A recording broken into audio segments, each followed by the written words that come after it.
Okay, let's see.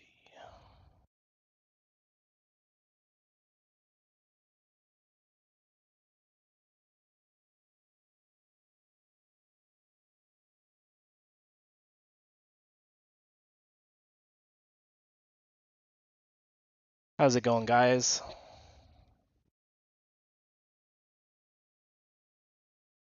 Hopefully I have this going okay. Just trying to make sure everything's set up. Had a little bit of a hiccup, so just bear with me while we get started.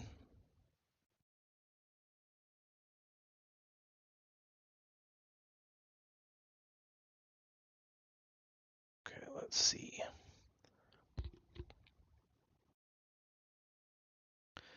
Okay. Okay, cool. Looks like we're good to go. Let's get rolling.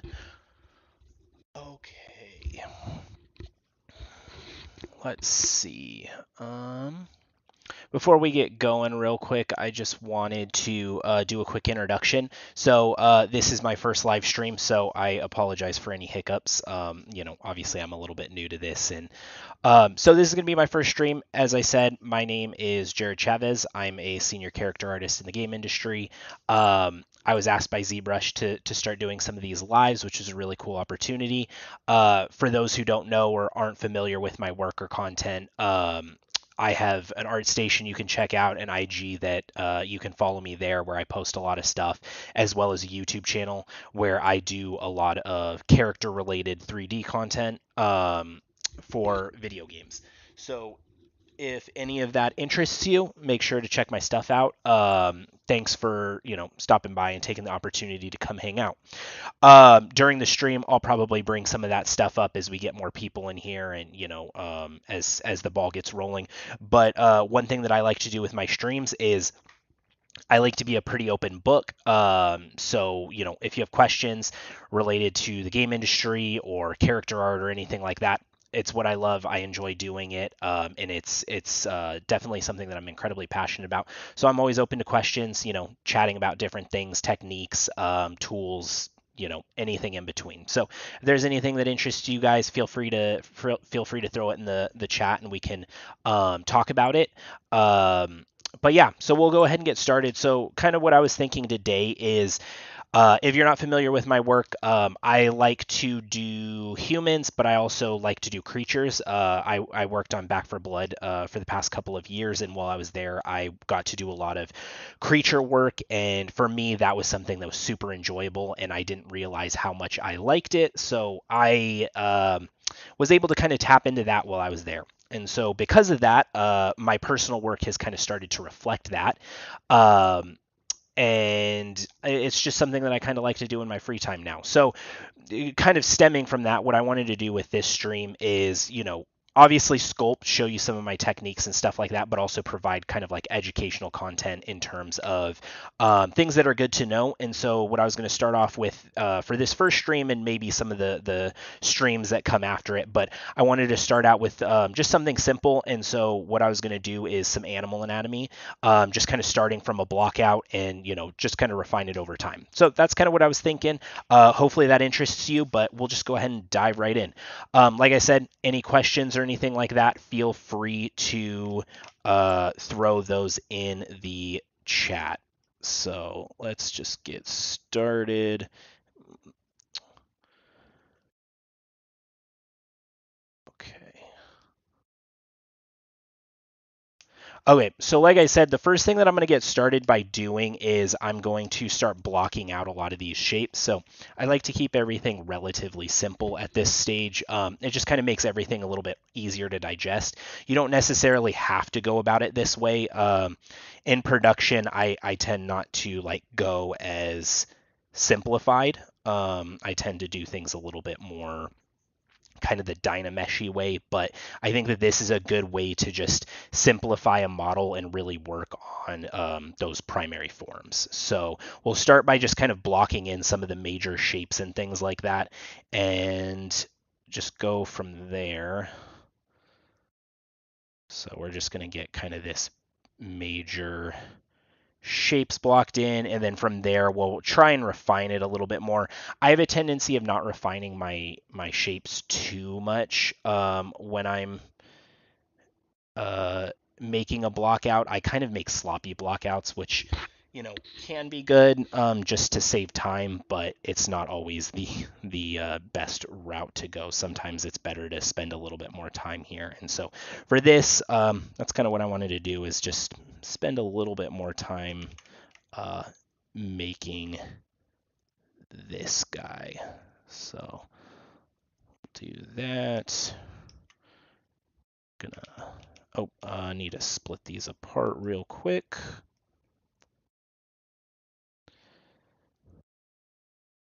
Okay. Which one am I on? Yep, there we go. And so one thing I will mention is I by no means am like a ZBrush master. I don't have all the tips and tricks. I don't use all the fancy software.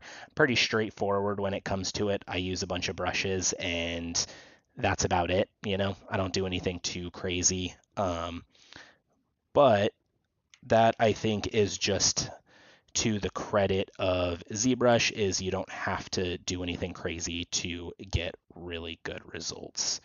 So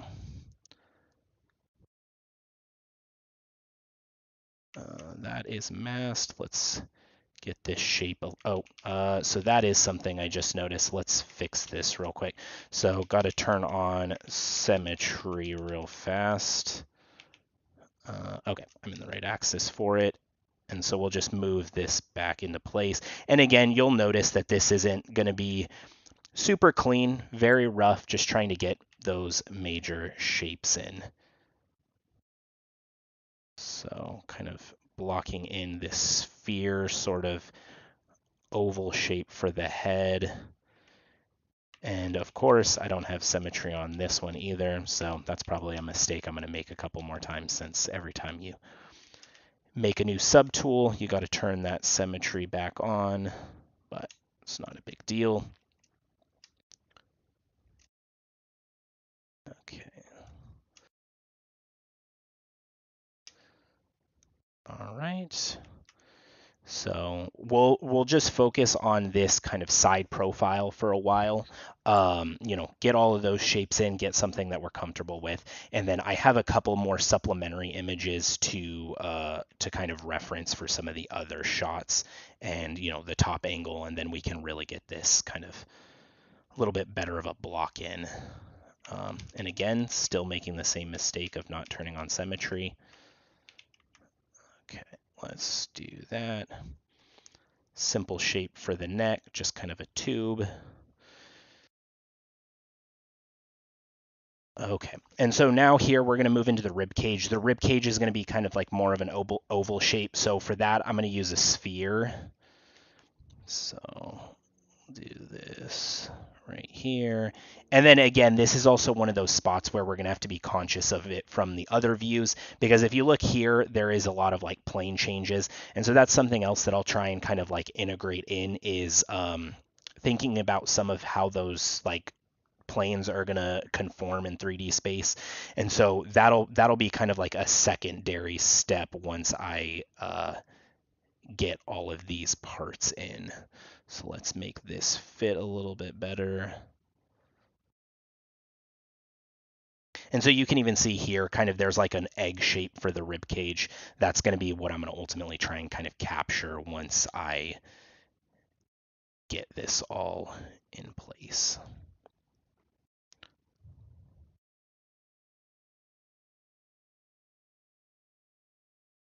Okay, that looks good. And you'll notice right here, there's this like orange color that's on the image that I broke up. What that is that's going to be like the shoulder blade in the scapula kind of area. One thing that's really interesting, if you're not familiar with animal anatomy, is that animal anatomy follows a lot of the same kind of principles that human anatomy does. So, they have kind of biceps and triceps and chest. You have like the pec muscles and quads and things like that. It's all just kind of shifted in a different manner. So if you get familiar with human anatomy, it's also very easy to start to get familiar with animal anatomy. So, you kind of can kill two birds with one stone to some extent in learning both of these. Okay, so we'll get this just blocked in. This one's going to be one that we're going to have to start worrying about once we get to this direction.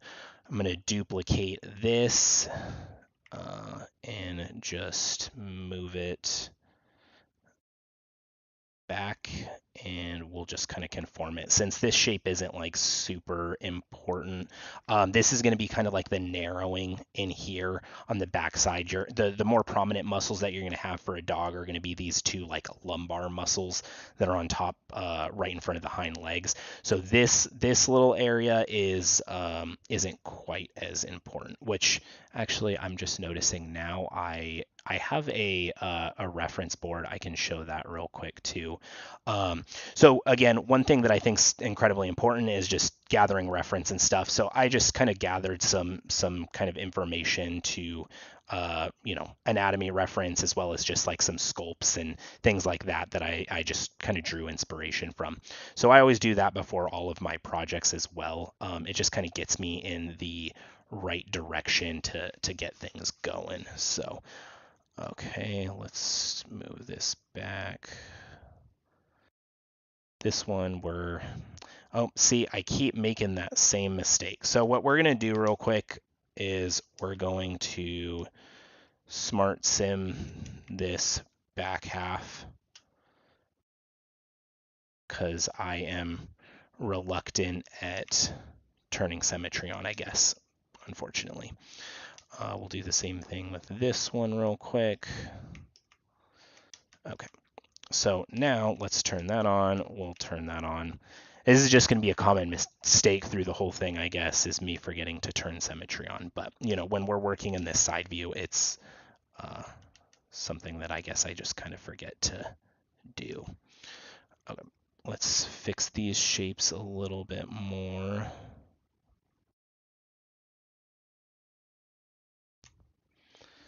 So this, we're just going to kind of make this fit in here a little bit better.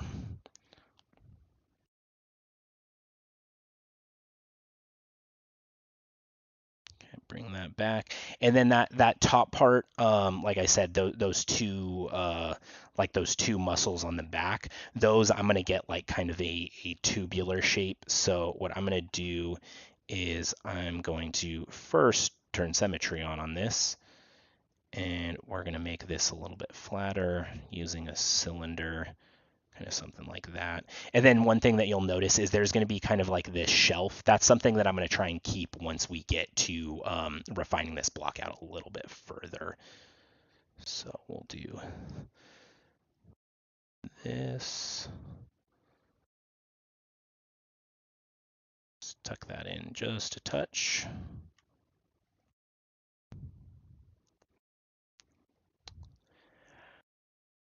Okay.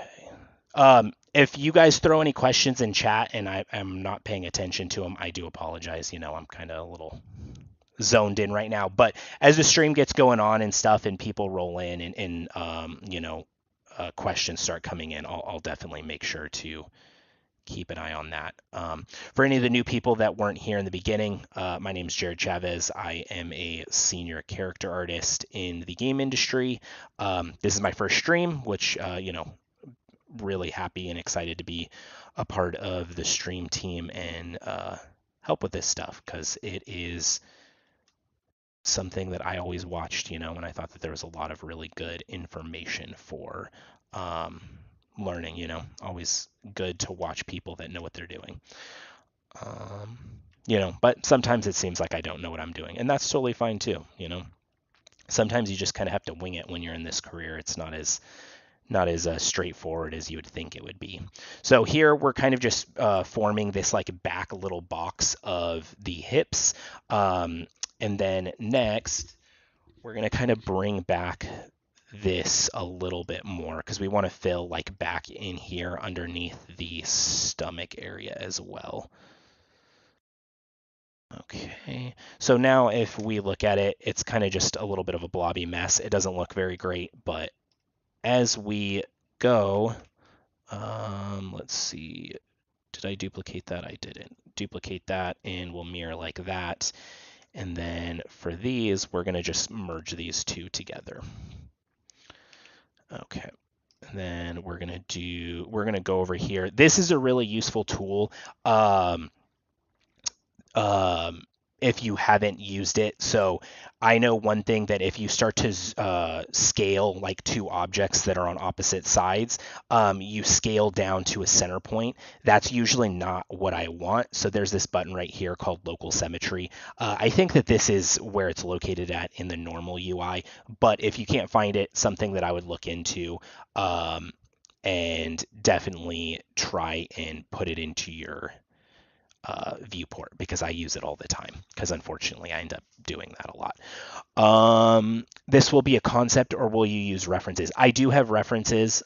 Here is my reference. It's nothing too crazy right now. It's mostly just as kind of a practice point for anatomy, but I do have some like inspiration for, maybe where I could take it, some kind of interesting artistic interpretations of some of the fur that maybe I'll try. Not too sure yet. Mostly just wanted to kind of do something that was easy to work through on stream and could be a kind of a good introduction point. So this will probably be something that I'll work on for a little while in future streams. I'm definitely not going to be able to get this like knocked out in one stream because unfortunately I am not the fastest sculptor in the world, I think if you guys watch a lot of the ZBrush streams, there's some people on here, and it's just impressive how quickly they can make things. Because I definitely cannot make stuff that quickly. I'm more used to like a production timeline where we take, like a couple months to make something. Okay, so get this in place. Okay, so for this, we're going to move it over here. We'll just focus on one side for right now, and then we'll duplicate and mirror all that over. So let's get this in right here. Just want to kind of line that up, and then we'll start to kind of nudge this stuff into position. Doesn't have to be perfect, but again, this is just making a good starting point because if I can recognize what this is just based off of the silhouette, like up here, you kind of already get a semblance of what it is that I'm making, which that's one thing that's incredibly important is just having a strong silhouette, having a good read so that as soon as I look at it, I can tell what it is. So definitely a good way to work if you're not familiar with this method. It is a little bit slower, and I think for me, especially when I'm working, this is kind of like the worst stage for me. I hate like kind of that initial stage because everything looks so ugly and I'm kind of like, well, I just want to get it to a point where it looks better, but this is definitely important, definitely vital. So let's lengthen this just a touch. Move that up and then get it lined up with the legs like that.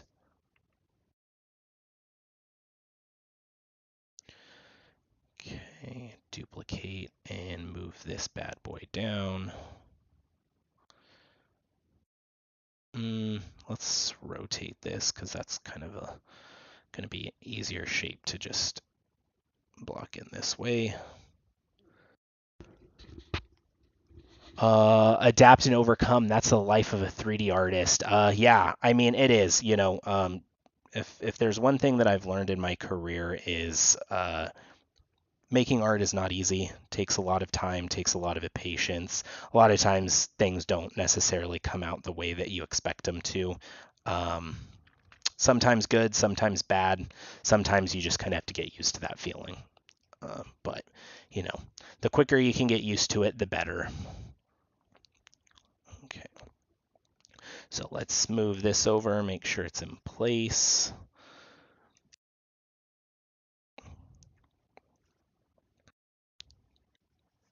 Oops.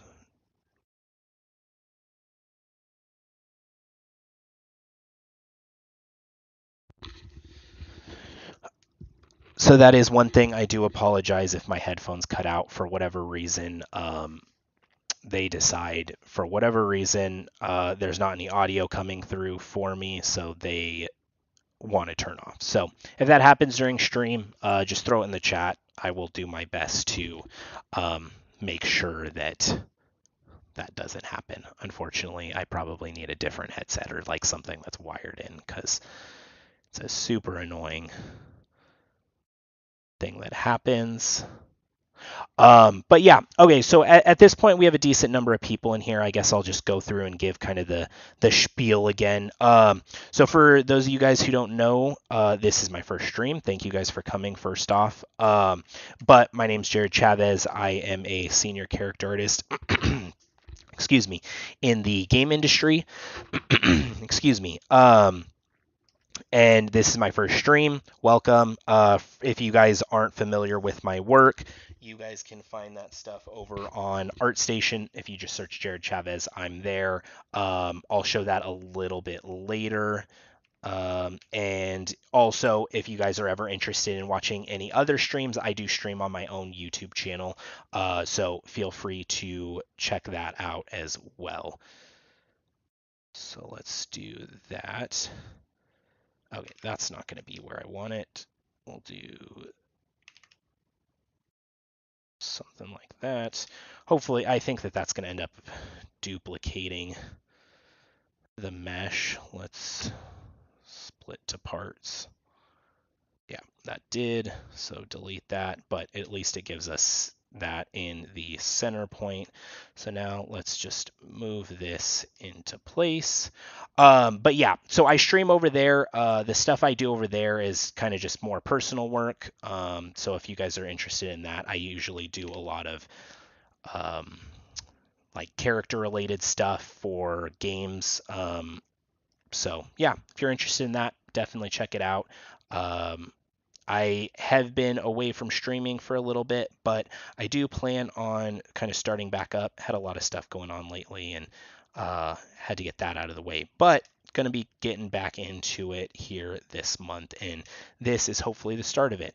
I may be streaming over there a couple times this week as well, so if you guys check that out, that'd be great. Also, another thing to think about or to make you guys aware of, I do a lot of like portfolio reviews and things like that, so if you guys are ever interested, make sure to keep an eye on my Instagram, and I usually announce those.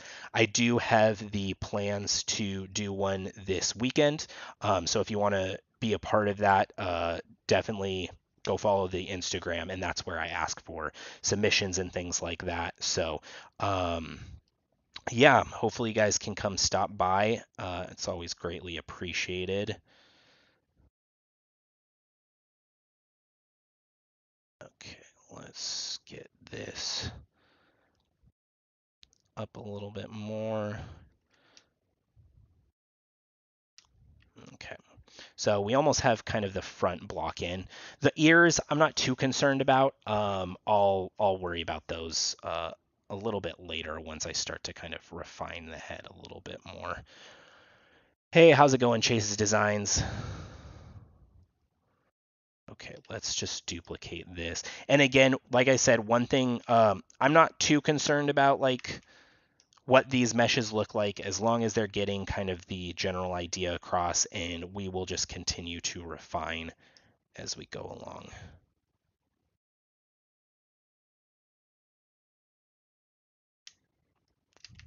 Let's soften that out.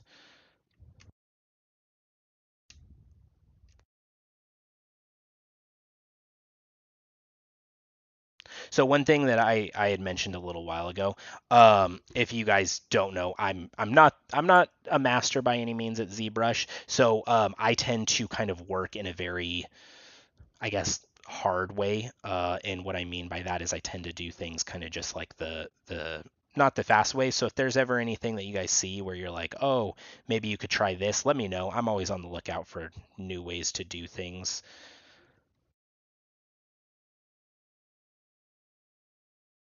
Okay, so we'll duplicate this and move this up here. These could probably be a little bit bigger. Okay, cool. So now we have somewhat of a semblance of something. We definitely need to refine it at this point. So what we're going to do first is we're going to turn this off real quick, and we're going to start duplicating some of these across, and then we can start to combine them. So we'll merge down,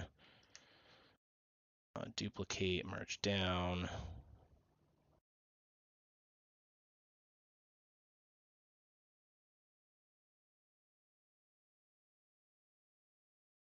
Okay, merge down. These are a little bit off center, so I'll just move this back into place just a touch. Same with this one.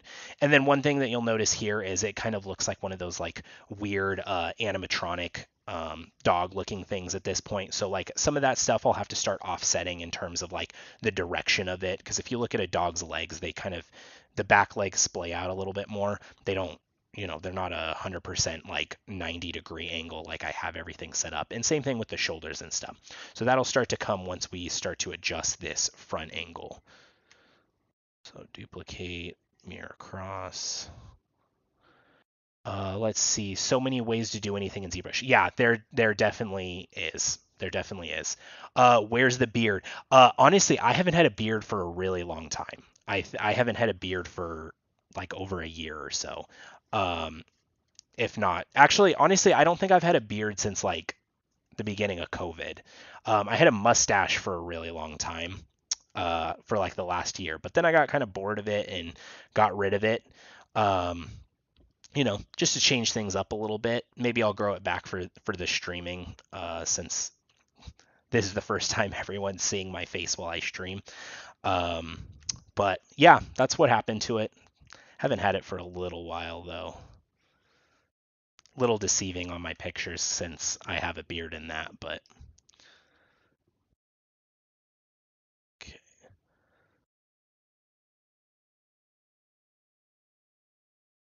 All right, just about done with this.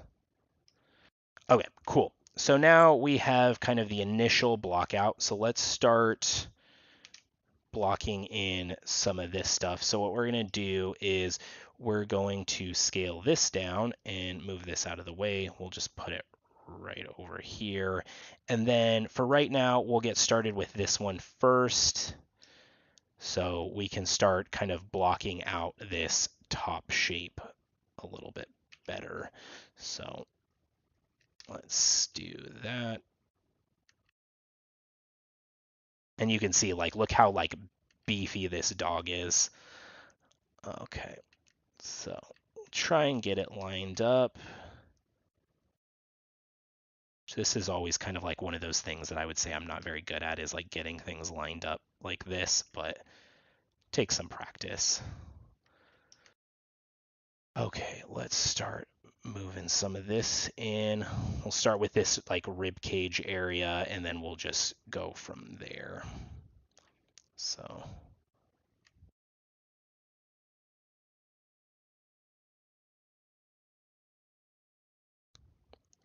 get this kind of underbelly to conform.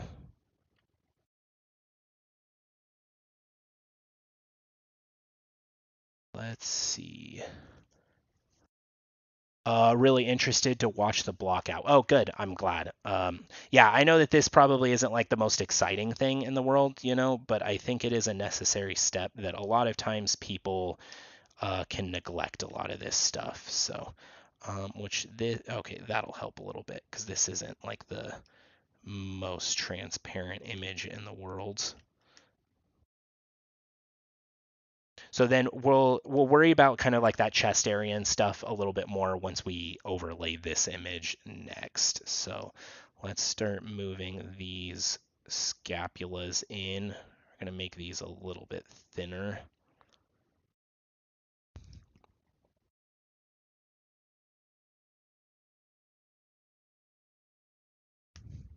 Move the arms in. Oops. Gotta make sure symmetry's on. Rotate those in just a touch. Which we'll probably have to fix this a little bit. Oops. Fix this a little bit more as we move along. So yeah, like this, we need to make these kind of overlapping the arms and then wrapping around that back part. Move these just a touch like that. Readjust accordingly. And then we'll start to move these bottom parts in.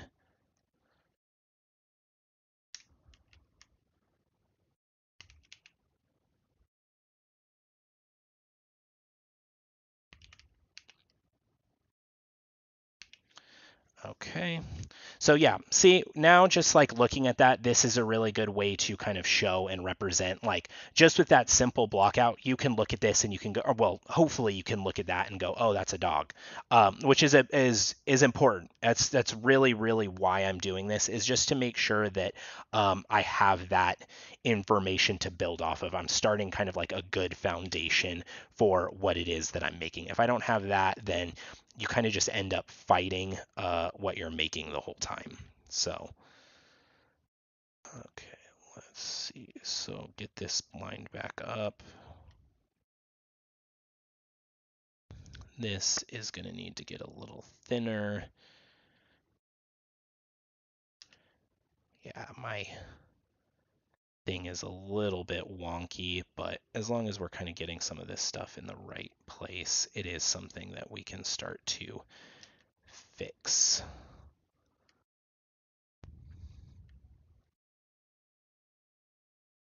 Okay. This hip box is a little bit out of alignment.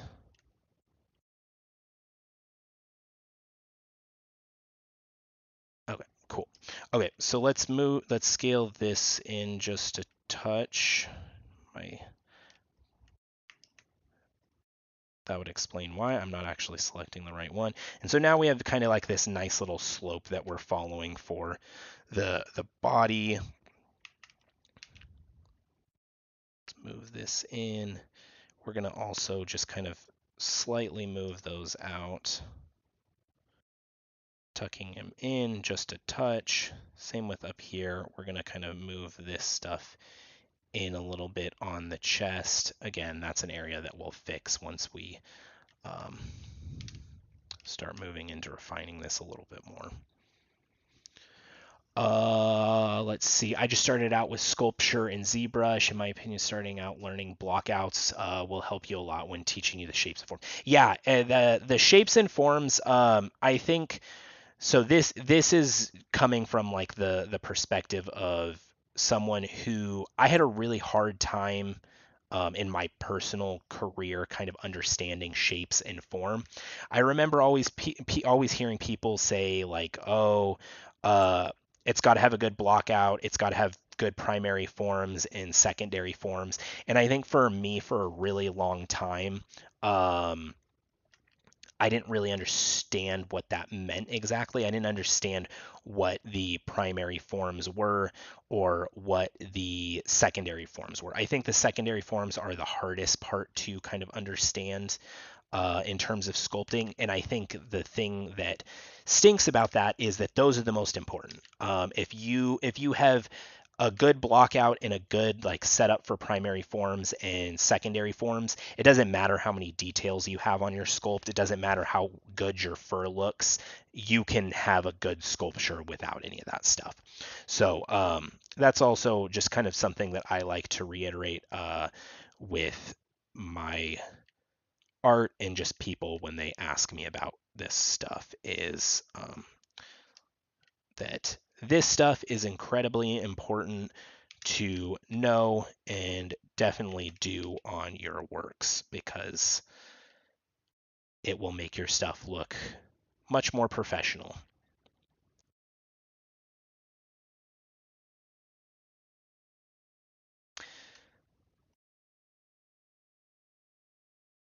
Okay. So we'll have to kind of fix the lining up of these legs because they aren't going to line up quite like as straight. There's going to be a little bit of like bowing out. So we'll kind of get that in there real quick. Let's see. Hey Jared, didn't know you were streaming on Pixelogic. Love your streams. Thanks. I appreciate that. Um, Glad you could stop by.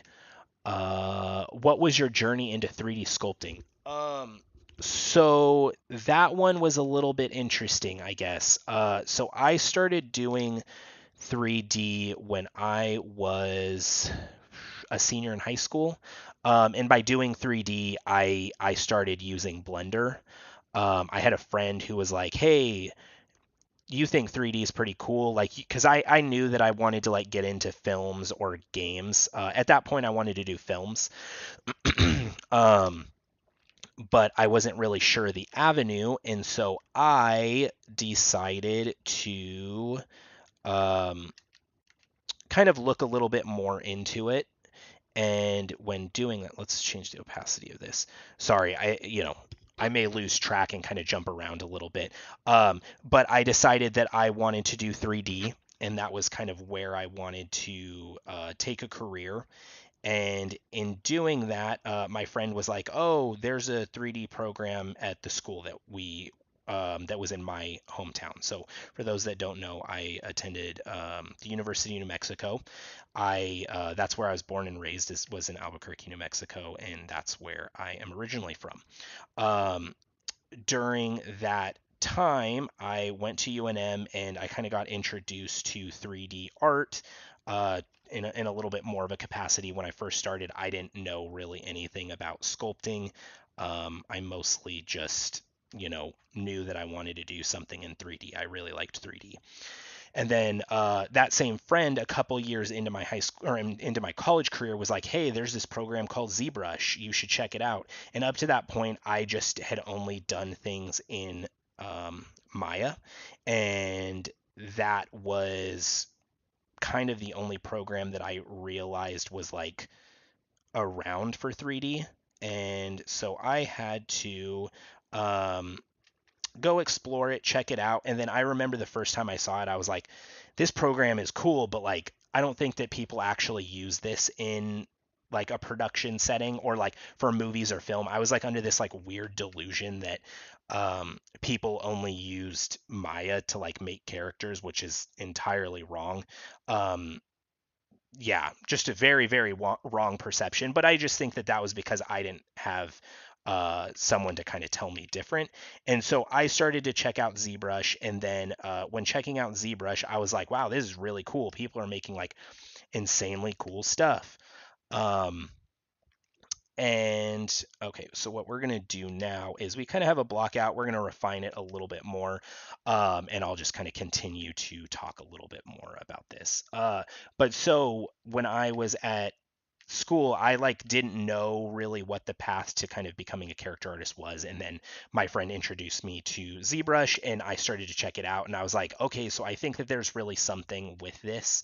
And so what I did was I bought a license for it and then I was like, wow, this is like the greatest tool since sliced bread kind of thing. Like I thought it was the coolest thing ever. And then I started to learn it. I started to like learn it in my free time. I at the school that I went to, I didn't have an instructor who knew ZBrush, or it wasn't taught. Like I said, the only thing that I was taught was Maya.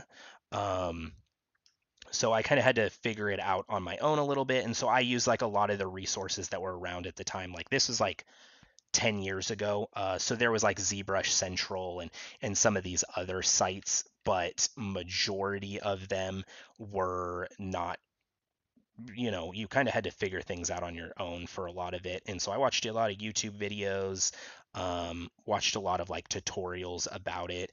And then one year I decided to go to SIGGRAPH, and the whole point of like SIGGRAPH, if you've never been to it, is to like watch panels and things like that. But I didn't go to it with the intent of watching panels. I went to it with the intent of sitting at the ZBrush panel, and that's what I did. I sat at the demo table and watched like different lectures from.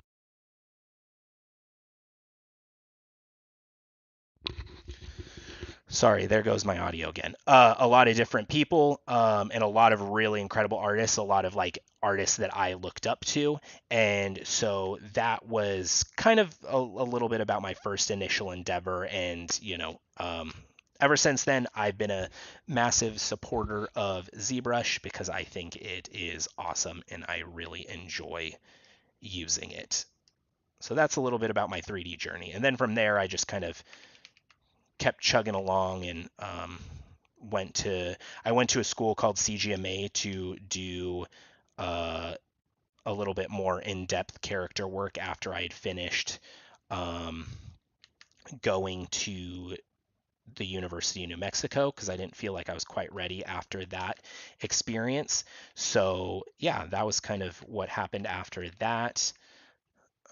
Okay, let's append a sphere here.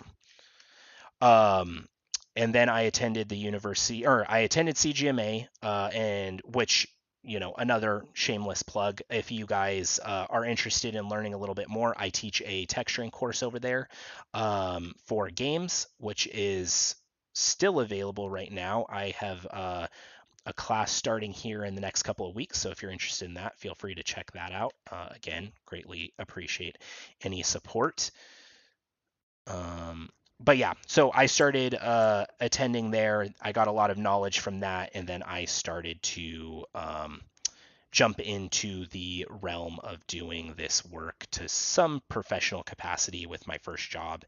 And then I just continued to work on my skills and then eventually made it into the game industry, which is where I exist today.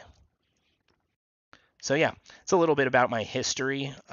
Kind of was a little bit rambly. I apologize. Sometimes I get a little bit sidetracked when I'm sculpting and trying to keep focus on some of this stuff, but hopefully we got the general picture. So what I'm doing right now is just kind of adding in some of these secondary shapes to the head.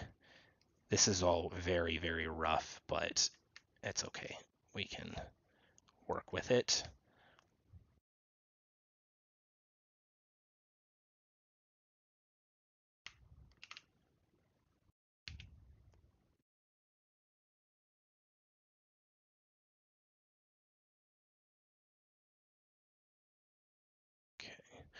Let's see. What tablet are you using?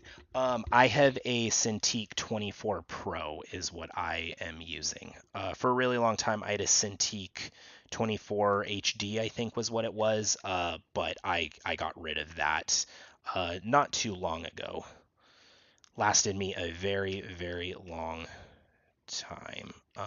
This is That's weird. What is going on? One of these things is not like the other, and I think it is this one. Oops, didn't mean to do that.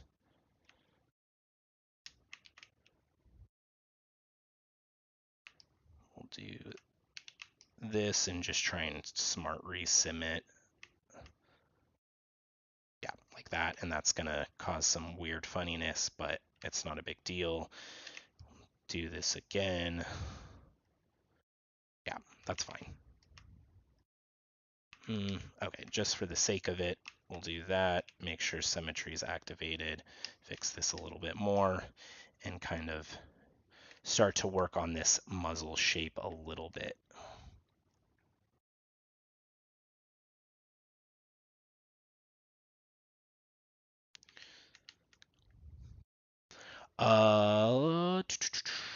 Let's see. Did I miss anything? Going back a little bit. Sorry, I'm trying to keep up. One thing you'll know about my streams is I have a tendency of like just rambling. So I apologize, but that's just kind of part of what I do during the streams. What tablet are you using? Said that. Hello, I was watching your Dragonite video. One thing which confused me is that you said you posed the mesh after texturing in ZBrush. You didn't your UVs didn't get disrupted. Did you Z remesh it right? Yeah. So what I did for that is essentially what I'm doing now. I sculpted the model, but for personal work, sometimes I tend not to. Okay, so now this one's messed up. Why is this messed up? Okay, let me fix this real quick. Sorry, I don't want to. Okay. Sorry about that. So yeah, essentially what I did was I sculpted the model. I did a Z remesh that gave me topology that was workable. Did all my high poly sculpting on it, and then I just used that low poly as my baking cage inside of Painter. So I exported all that, did all the baking and stuff, and then I already had the low poly quote unquote inside of ZBrush because it was the one that I used to bake off of, and also was my high poly model. So all I had to do was make sure that I brought the model in with the UVs back into ZBrush so that I got rid of that funniness of not having any UVs, and then I was able to pose the mesh that way. So then I was able to kind of cross transfer the model and the textures and the UVs and all that stuff. So that's awesome. Just completed a ZBrush course at CGMA. We'll definitely check it out. Yeah, definitely. Any CGMA classes that you felt helped me most? A lot of them. I pretty much took everything. But this was also before their catalog. Now they have a lot more classes now than they did when I was there. But I took human anatomy, creature anatomy. Let's see. I took texturing for games. I took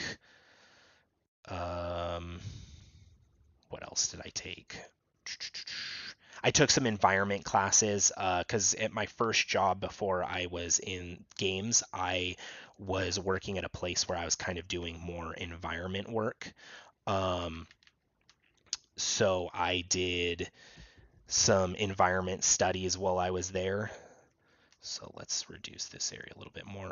So I took like an environment class with Clinton Crumpler, which is still offered there, which if you're interested in environment stuff, I would highly recommend that. He's an incredible instructor, very much knows what he's doing, and has a lot of great info to provide to students. Let's see. Sorry, just looking at my reference. Let's see what we have here. So we're going to get kind of a little bit of a plane up here on the head, right there. And then there's going to be like kind of like this little nose break that we're going to make up here. But yeah, I would say I recommend a lot of those classes. There is also a class with Peter Zoppi, who's an incredible artist. Definitely recommend his class. Let's see. Those are the primary ones that I really remember. But all of them, I would say the other great thing, about CGMA is it gave me the ability to meet a lot of people. I met a lot of instructors that gave me a lot of information, also provided a lot of opportunity outside of CGMA, which was really great to have. So I would recommend it for not only what you're going to learn, but also the fact that you will, this is like really janky with my symmetry line. But yeah, so I met a lot of instructors that also gave me a lot of like opportunity outside of the classroom, and a lot of people that like I have met in the working world as a character artist. I've crossed paths with some of my instructors, and I have worked with some of my instructors. So yeah, definitely would recommend CGMA. But that is also just my own kind of biases. So take that as you will.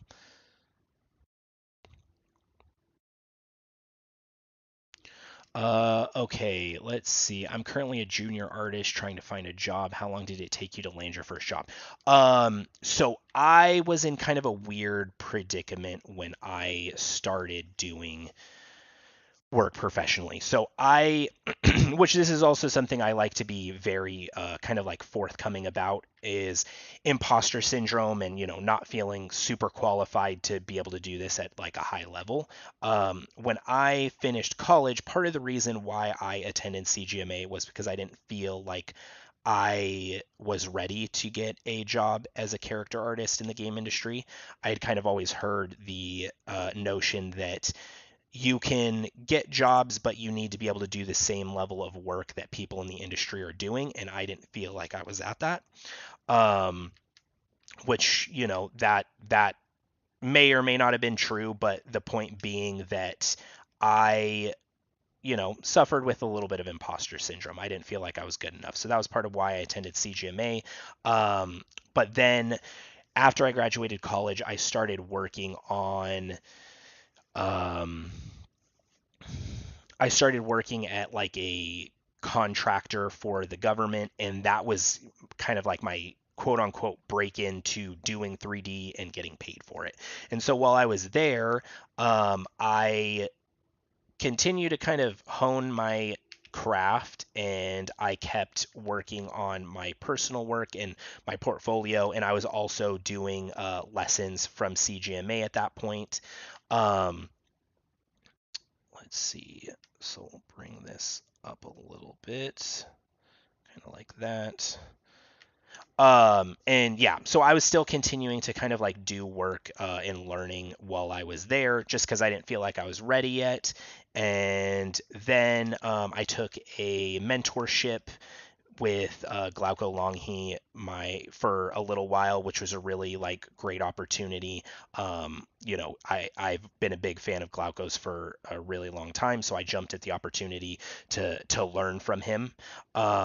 And I took a mentorship with him, and then after I did that, I kind of felt like I had somewhat exhausted my resources in terms of learning. And so I kind of was like, well, I just got to make my own portfolio at this point. Um, so that was what I did. I started to work on my own portfolio because I had made a character with him that I was pretty proud of, but I still wasn't quite sure if it was, what I was going to be good enough, I guess. And so I kept working on it, and then I joined into an art station, um, one of the art station challenges, and it was the Wild West challenge. And by some stroke of luck, I managed to come in first place in that contest. And after that was when I got into the industry. I had some studios like Respawn and Turtle Rock come and ask if I was interested in working for them, and that was kind of how I made my break into the game industry. So it wasn't super cut and dry. It was definitely filled with like a lot of self doubt in terms of whether I could do it or not. But I was very fortunate that I was kind of given an opportunity to kind of jump into the game industry. So, one thing that being said is I think everyone kind of has different methods of getting into the games industry. Not everyone kind of follows the same sort of path. I know people that have done some stuff similar to me. I know people that have gone to school and gotten into a job right after school. I was not one of those people. I graduated college in 2016, and I got into Turtle Rock at 2019. So it was a while. But that's just, that was partly my own doing of kind of just being afraid to apply and nervous to leave where I was from. But yeah, it panned out, and yeah, usually does. So. But again, sorry, long roundabout way of kind of telling you guys how how I got into the industry, but it's stuff I like to talk about. I think it's good to be transparent on that stuff because I know that there can be a lot of like insecurity that can arise from not getting into the industry when you think you should, or just like how long it may take, or that you see people online and are like, oh well, they must have gotten in right when they graduated college or whatever, and usually that is not the case. Usually it's takes people more time than you would think that it would. So okay, so as you can tell, I've just been kind of adding in shapes here to kind of fill out the head. So, I mean, I feel like it has some semblance of a dog. Start to have some volume in there. Next, what we're going to do is we're going to start to kind of move down the rest of the head and do the same sort of thing. Okay, let's knock some of this skull shape back.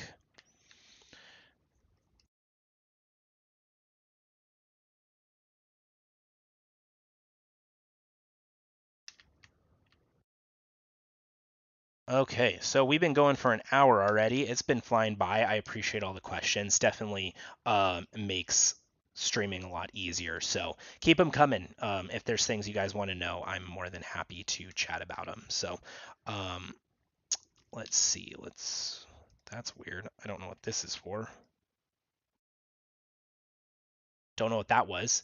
I think that was the chat. Oh, that is unfortunate. I just refreshed the entire chat.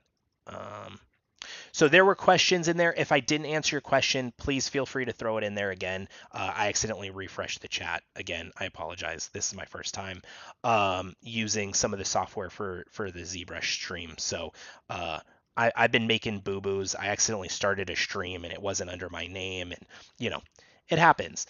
Can you please tell about your current role in your current company? Yeah, I'm a senior character artist. So what that is I just make characters. Nothing too crazy. It's just kind of a step up from character artist. Um, and the role is pretty much the same. There are a little bit of a different set of expectations in terms of what is expected from you, and what that mainly ends up being is you aren't expected to need as much intervention or feedback on your work. It's more so meant to be you can kind of just make the work without much guidance necessary to um, to get a final in-game result. Whereas like when you're a base level character artist, that is a little bit more of what is expected, is that you don't necessarily have you'll need a little bit more guidance in what you are making. So that's really the main difference with me and just kind of a base level character artist. So um are you planning to make a video for that workflow, the Dragonite one?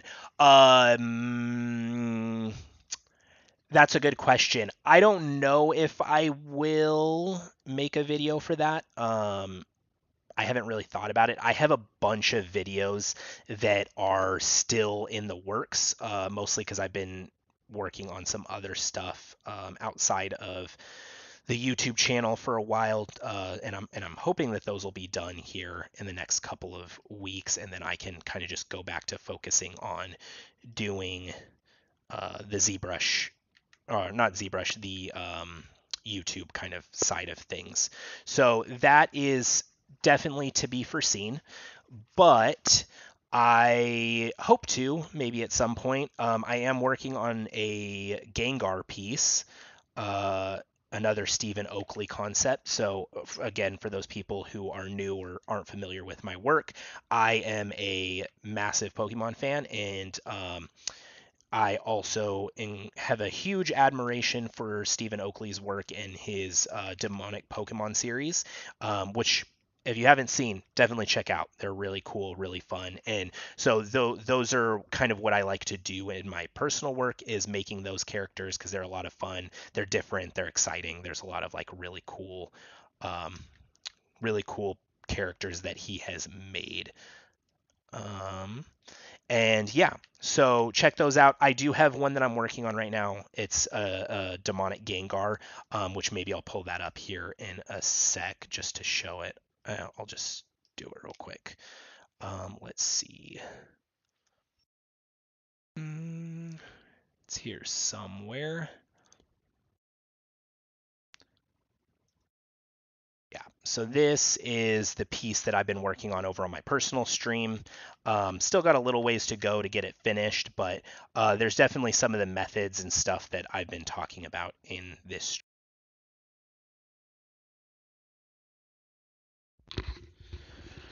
Okay, I promise I'll get this headset figured out for next time I stream. But yeah, here's the demonic Gengar I've been working on.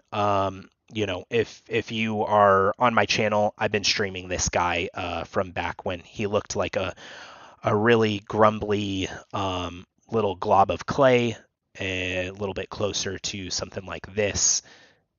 Actually, shoot, I don't even think he looked this good at that point, but yeah, maybe a little bit closer to this. I don't remember when I started streaming him, but this is what I'm working on over there on that stream.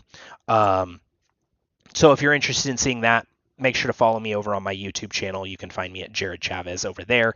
But back to this guy. I can never understand how this UV unwrapping thing works in ZBrush. I use Maya for that. Yeah, I don't use ZBrush for unwrapping. I usually like to have a little bit more control over my topology, or not my topology. I definitely don't really care that much to have control over my topology in a lot of cases, but in Maya is where I also do my unwrapping for the most part, just because I can kind of align the edges where I need to and things like that. So, okay, let's get these a little bit more lined up.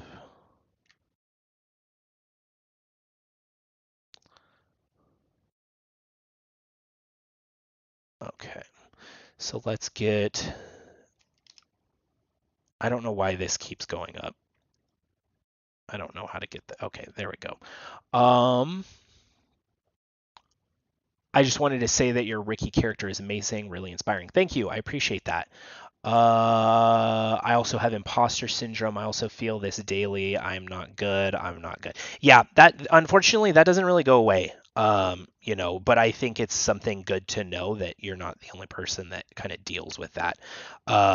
I know people that have been working in this industry far longer than I have that have imposter syndrome. So, you know, you're among good company on that front. I know it sucks and it's not necessarily a great feeling, but it's definitely not, you're not the only person that feels it, which is can be reassuring of the fact that you aren't the only one experiencing it. Other people kind of feel it, and it's just one of those things that at a certain point you just kind of have to say, okay, I feel it and move on.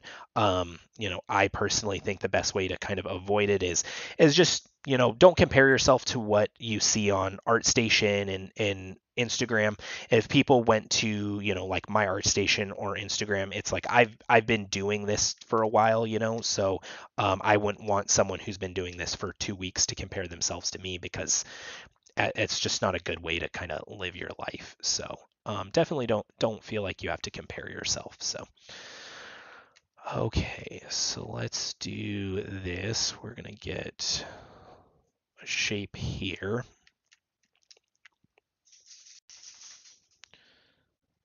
I apologize if you can hear my dog in the background. She she's just getting up and shaking. She wants some attention, but unfortunately right now I don't get to give her any. Oops. Uh,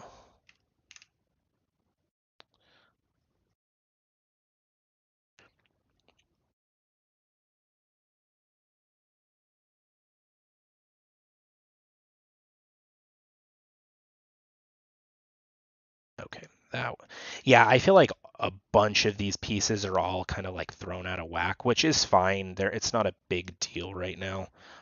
Once I get a little bit close further down the line, I can make some adjustments to that. Okay. So just looking at some of my reference real quick, trying to see and observe, see what I see, what I need to add in, and what I'm missing. Okay, cool. So this is going to go a little bit further up here. This is kind of that like, you know, sternocleidomastoid muscle. So like I mentioned earlier in the stream, a lot of these muscles that I am putting on, if you're familiar with people, this will also help your knowledge in making animal anatomy, because we all kind of have the same muscles. You just have to figure out where exactly they are. So let's do this, which this is going to be kind of a groove that I'm going to want to get in the on the back of the head or the back of the neck area. So there's kind of that separation similar to what we have. What's the difference between Smart Resim and mirroring and welding?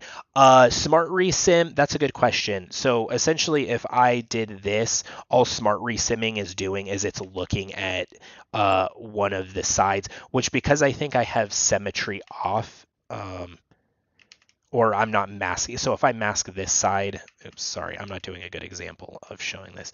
If I do this side, it'll mirror and match what this side is. But I think what it's doing here is if I did this, it was just kind of interpolating between the two of them.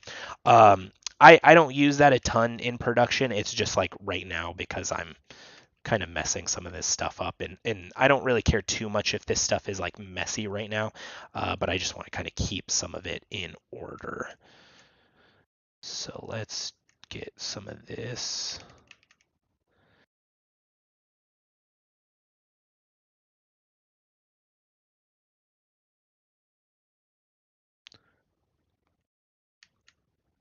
Get some of that neck tucked back in.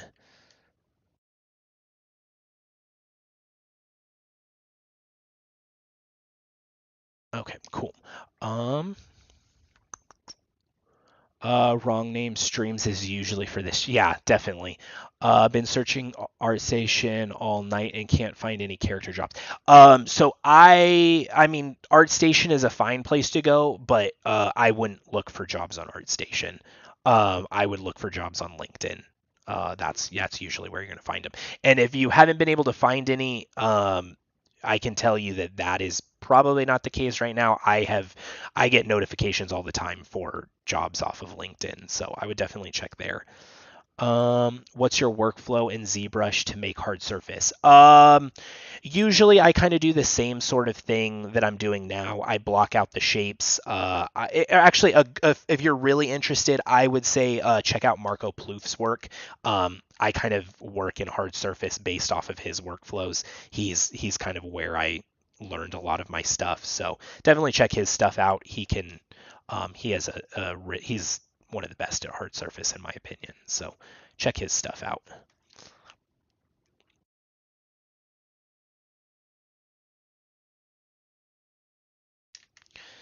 Okay, so what else do we need to get? Let's get the eyes cut out right here. So we're just gonna add another shape in here.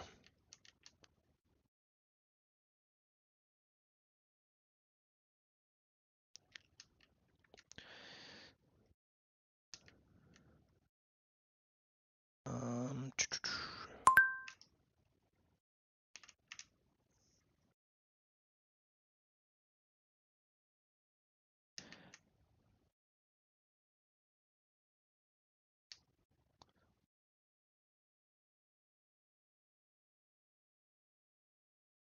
okay, so kind of just forming some of this eyebrow area. It's not the greatest shapes in the world, but it'll get us kind of a starting point.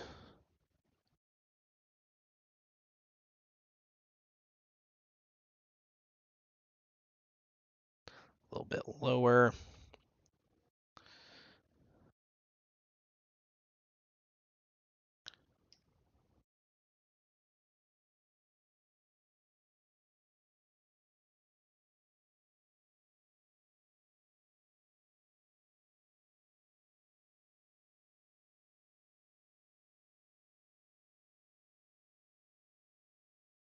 Okay.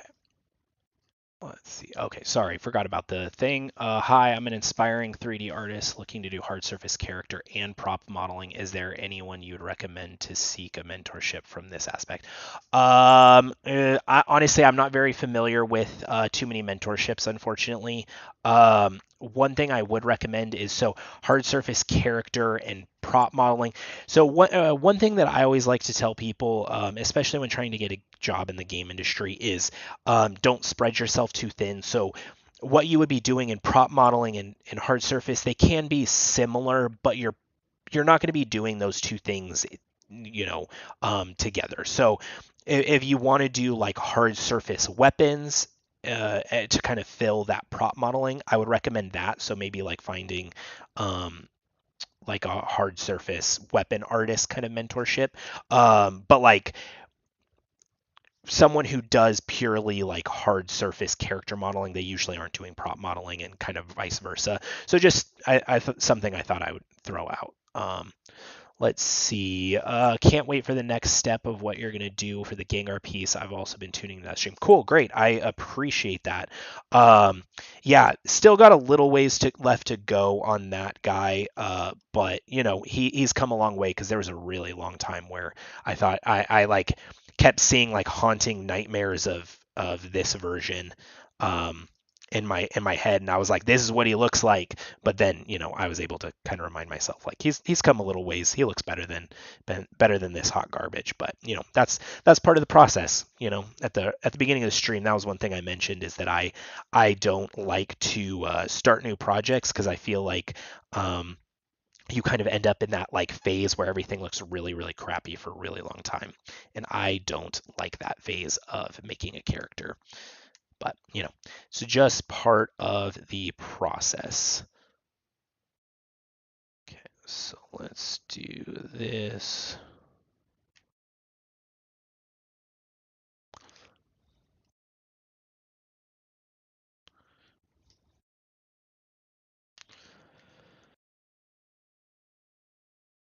Okay, so there's going to be some of this separation between like the orbital bone of the skull and the masseter down right here. But I probably need to make this a little bit bigger.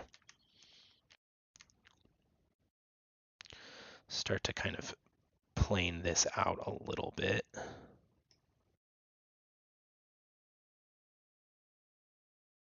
Like that. Get some of these planes in place where things are going to shift a little bit more.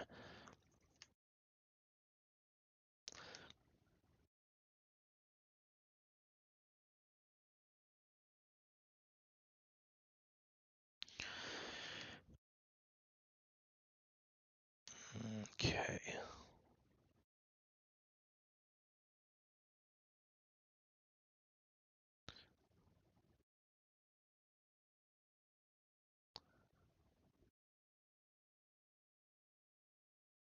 Okay, cool.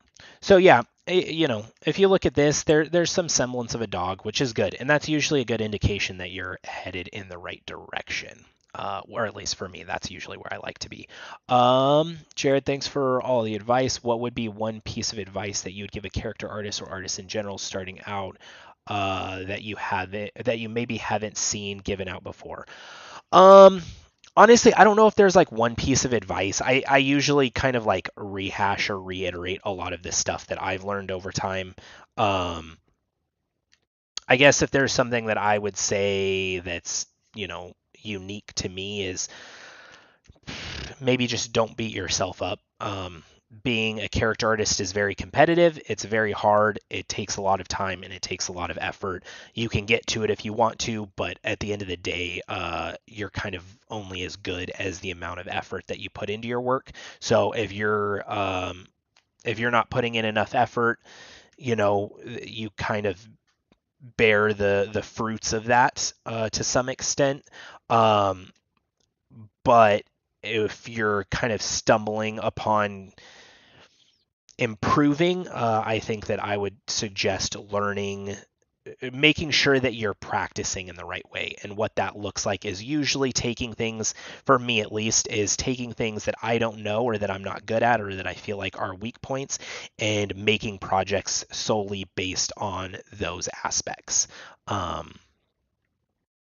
So yeah, definitely what I would say, just learning how to practice. I think that that's a good thing to know how to do. And like for example, right now, like this is something that I would consider practice for me because I haven't sculpted a dog or like animal anatomy like this in a very long time.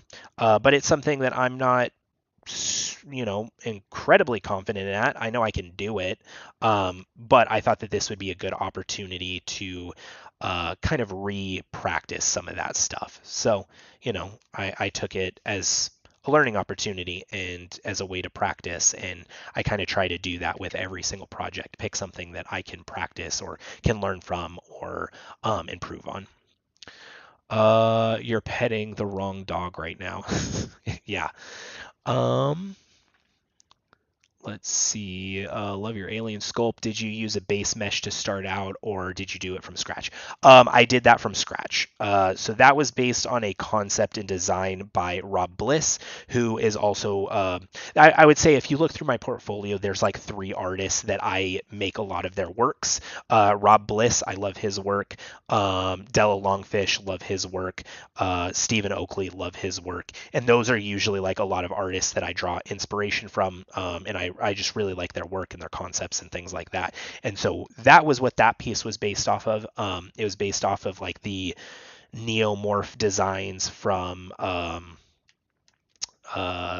Alien Covenant, I think was what it was. And there was just kind of like a 2D sketch that he had done, and I really liked it, and so I did that. But yeah, that was all done from scratch. I usually don't use base meshes unless I like have one and am just trying to like save some time. So yeah, for the most part, I tend not to if I don't have to. I also think it's a good thing to know how to do, which I had a hard time with for a really long time. I think is figuring out how to like make a base mesh from scratch and kind of like establish that first primary form. I think that that's like a good thing to do. So if you aren't already on your personal works and stuff, I would definitely give that a try, of working on your own projects is just making things from scratch. It can be really fulfilling, but it's definitely hard. Definitely hard, but really enjoyable. Okay, I'm gonna change my music up a little bit. I don't know why I'm like listening to like the same like album, and it's not really what I want to be listening to. Let's see. Okay. Um,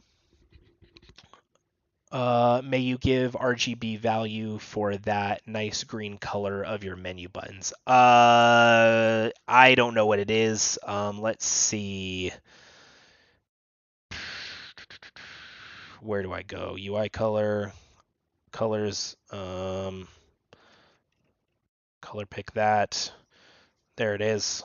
Uh, 36 red, 134 green, 145 blue. I just picked a random color that I thought looked nice. So, okay, let's get back to it. Sorry, I know that I've like kind of fallen behind on some of these questions. Do you think it's bad to have a character art portfolio that's 50% stylized and 50% realistic? Genuinely just enjoy both. Right now, my portfolio more realistic, but I want to do more stylized too. So I would say if you are starting out, I would not spread yourself 50-50.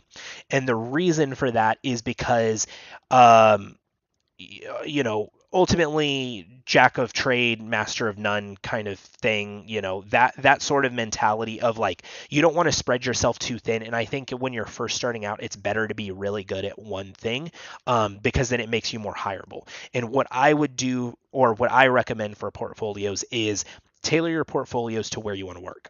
So if you want to work at Sony Santa Monica and you show me like my hand painted demonic Pokemon, that might be great. They might look at it and go, wow, this is good work, but they are more than likely going to go, this is good work. Okay. And then I'm going to move on to the next one because it's not very applicable towards working at Santa Monica. Whereas, you're probably not discarding yourself if you have 50-50, but I think it's a stronger case to present that I can do like realism and do it really well. So take that as you will, but I usually recommend people just kind of stick to one when they're starting out. If you look at my portfolio, I have shifted a lot more to doing humans, creatures, and stylized stuff, but that's because, I kind of have the background at this point to do some of that. So yeah, I think when you're first starting out, I would definitely recommend not spreading yourself too thin. So again, take that how you will, but that's kind of just my take on it, I guess. That is only my opinion, and it is not the absolute monolith for what should be done. So some people may have different opinions on that. I know for me, I think that that's kind of a good approach and route to take. But ultimately, I just want the strongest portfolio possible. Sometimes I hear just do what you enjoy, and other times I hear you need to strictly design your portfolio based on select studios. Yeah, okay. So that part I do think has truth. I think if you pick pieces that you like, pick things that you like doing, and tailor those towards the studio that you want to work. And have that reflected in kind of the style that you're doing, because like I get it, like you don't want to be like making, say you hate hand painted stuff. I wouldn't advise you to make hand painted stuff if you don't like it. So yeah, it's definitely tricky. Getting into to the industry is not, it's not easy, unfortunately.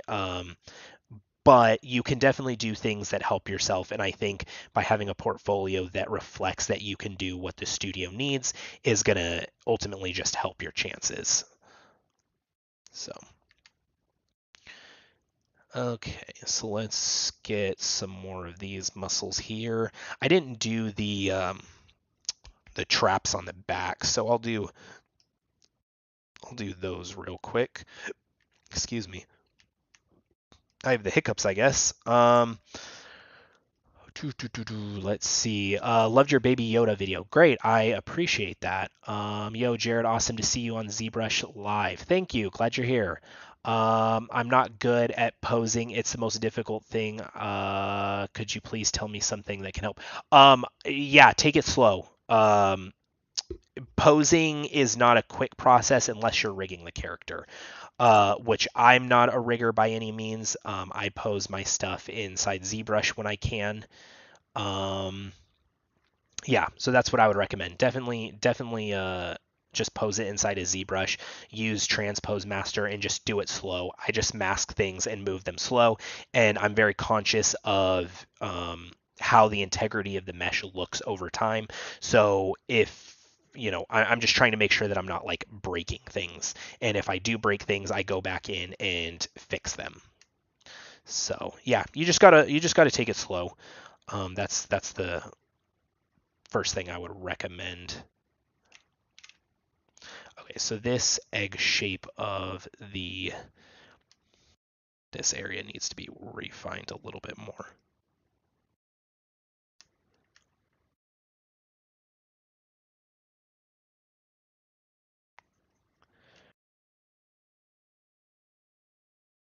So we'll reduce kind of some of this shape a little bit more.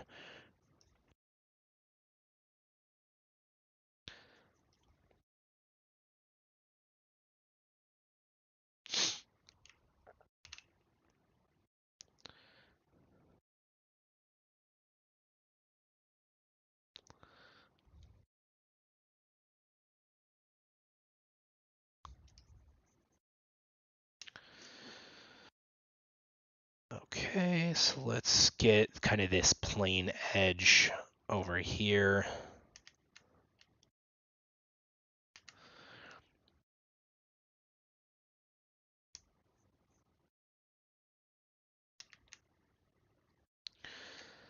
Okay.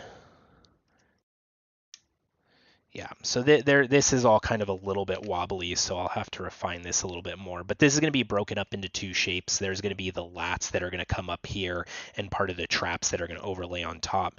But just want to like get this shape a little bit closer to kind of that egg shape that we see on the dock. You can see here, there's kind of like this nice subtle little angle change. You can see it here, kind of that egg form. So need to get that brought in a little bit more, and then I'll start to worry about like kind of the bottom part of the pecs and this area of the lats that'll come across, and that'll be kind of its own shape there as well. So yeah, we can see wobbly lines. Wobbly lines are not good. I don't like wobbly lines. Um, let's see how much it was great things to know fur rigging and cloth for character artists.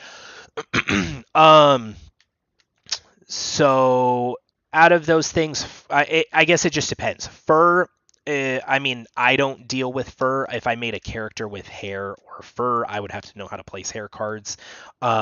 Rigging, I would just say having an understanding of how it's done is good to know, because of the fact that you're handing your work off to someone, so you don't want to like hand them a file that is trash. So definitely recommend at least knowing what you're handing off. And for what was the other one? Cloth. Yeah, you should know how to do cloth. You will be making garments for characters for games. You can use Marvelous Designer. You can sculpt them by hand, which is usually what I do. So just kind of depends what you ultimately want to do. There's a couple of different methods for doing it, but definitely should know how to make cloth in some form or another. Which I would say if you're not strong at sorry, hold on one sec. If you're not strong at cloth, I would definitely recommend at least getting familiar with it. Because you will in the games industry, in most cases you don't like export out the Marvelous Designer file and get like the simulation. You do that and then you have to sculpt over it. We usually fix or kind of art direct a lot of the folds and things like that, so definitely getting familiar with that is a good thing to know. Okay, so we're going to have this kind of like the separation point for the scapula.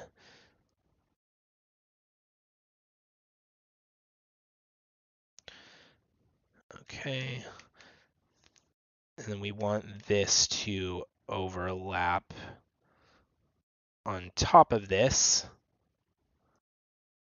And there is going to be a little bit of a separation point that we're going to want to keep here for where the where the lats are going to separate at. There's usually there's or the traps, lats traps, no traps, lats, yeah, lats. There's like a separation point and it kind of forms like a 4-point diamond, and then you have like a little pocket here, which I think is the same thing with dogs. Let me see. Yeah, so you can see it right here. So there's these 4 distinct little triangle shapes, and that's going to be the same thing on a human. So we're going to try and keep that like separation between the 4 different forms, and they're all going to intersect here in the middle. And then you can see kind of the reference for where the mastoid muscle. I think that's the mastoid muscle. It's sternocleidomastoid mastoid. But yeah, so that's what we're trying to capture right now. Let's see. Use mannequins. Yeah, I've never used mannequins. It's something I've just never explored with. But yeah, check it out. There's a lot of options in ZBrush. I think that the biggest thing that you just have to be aware of is you just have to be patient, because you will destroy your mesh to some extent, no matter how hard you try, and you have to be patient and be okay with like going back and fixing that. So.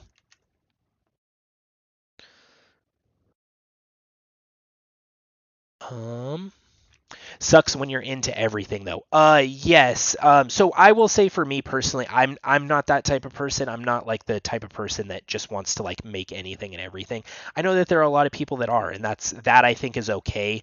But I think it's one of those things that when you first start out, you just kind of gotta like stick to one thing for a little while to get your footing, you know. Um, I know that sometimes like the artist ADD can come out, and like I said, that is fine, but you got to stick to one thing for a little bit and kind of get uh, make sure that you're confident in that and can do it to a high level. And sometimes that just means sticking to one thing for an extended period. Okay, let's move this over a little bit.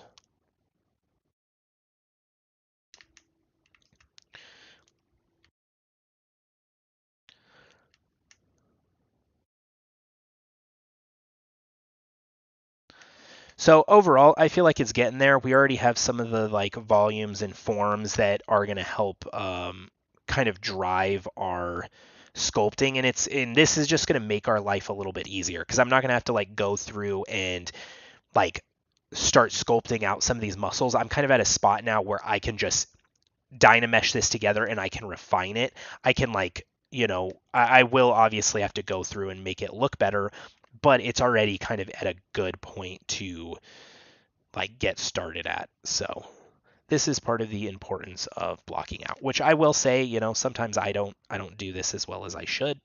Um, Sometimes you kind of just have to do it in a production setting by brute force, but it's still something that's good to do when you can really give you a good foundation to work from. Um, let's see. As a character artist, what do you have in mind that would go to the point where you're jack of all trades territory? Like, what things should you avoid? Examples: making environment art. Yeah, I would say I think so. Yeah, that's a good example. Don't like if you're trying to be a character artist, you don't need to make environments, you don't need to make props, you don't need to make VFX. You just need to make characters, and you need to make characters look good. So I think that that's part of why I would say like don't what would be like jack of all trades kind of territory is trying to spread yourself a little bit too thin and learn all these different things. I think it's good to have a knowledge of this stuff. It's good to have a knowledge of um, how VFX are made, and I think that that is stuff that you can use in your own work once you know it. But I wouldn't say like try and become a master at it. I would say if you want to do one project where you learn how to make some kind of effect or something, that's not a bad thing to know. But definitely don't like try and get as good at being an effects artist as you are trying to be a character artist, because then you're just kind of spreading yourself too thin, and um, it's just going to make it harder for you to hone the skill of being a character artist. Which a good example for that is usually this is one thing that I see a lot is people try to go, oh, well, I want to be a character artist, which is fine, but I'm going to do my own character designs. Don't do that. That I would say is a valuable thing to learn is you are most likely not a designer, and the reason you're not most likely a designer is because you didn't go to school for it or you didn't learn it, and your designs are probably not as good as other designers, and they probably aren't very good designs to begin with, and that's kind of like a harsh thing to learn, but it's something good because in production you are not going to be making your own designs. You're not a concept artist. You're going to be making someone else's design. So being able to make a portfolio that reflects and shows that you can make the designs that other people concepted is really good to be able to do. So definitely would recommend that. Let's move this up a little bit right here. So yeah, I definitely recommend that if you're one of those people that's trying to use your own designs, use other concept artists' designs, because that's what they get paid to do. That's what they're good at, and it saves you a lot of time. And you're usually starting out with a better kind of starting point than trying to use your own sort of designs. That one may seem a little bit harsh, but I think it's kind of a sad truth that people have to realize is, you know, let the designers do what they're going to do. And if you want to be a character artist, just focus more into that, and there's a lot of merit in being able to show that you can take someone's concept and you can convert it to a good representation of that, because that's what you're going to do on a day-to-day basis. So,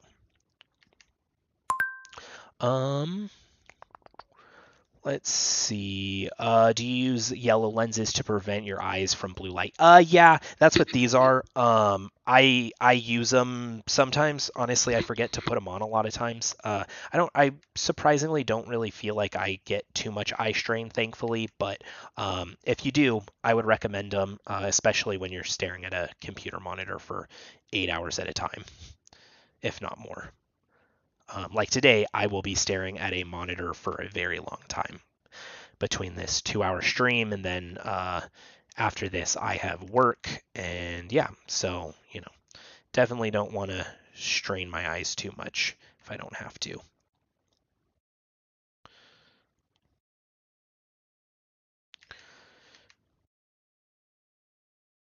Okay.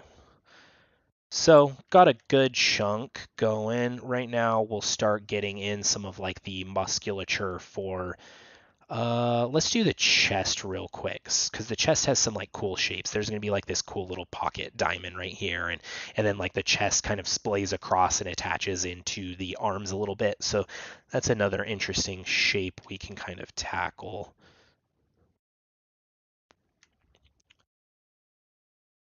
So one thing to note, I kind of mentioned this a little bit earlier, but like the importance of primary and secondary shapes. At this point, I would still consider like a lot of this kind of more primary than I would secondary. But this is kind of like a refined version of your primary forms, which is good, because this is all just gonna kind of lead up to a good foundation and starting point to build off of. Okay. So let's do this.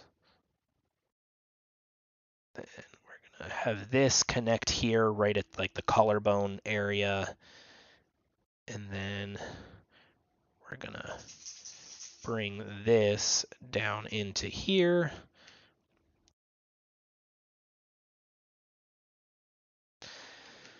So like I said, we're gonna get this little triangle here. This is gonna be kind of cut back in like that.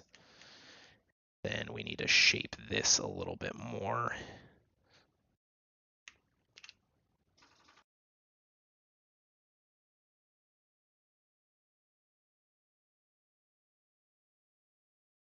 And then we're going to have this muscle is going to,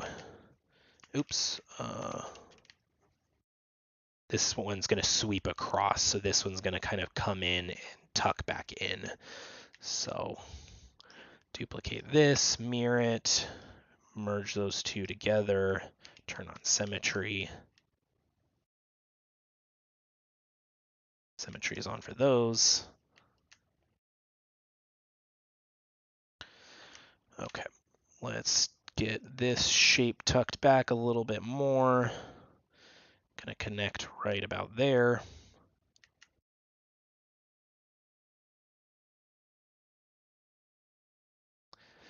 And so, like I said, this is going to connect into the arm, which just kind of following similar sort of structure of the pec on a person. It has that kind of insertion point over into the arm. So that's kind of why we're leading it over here as well.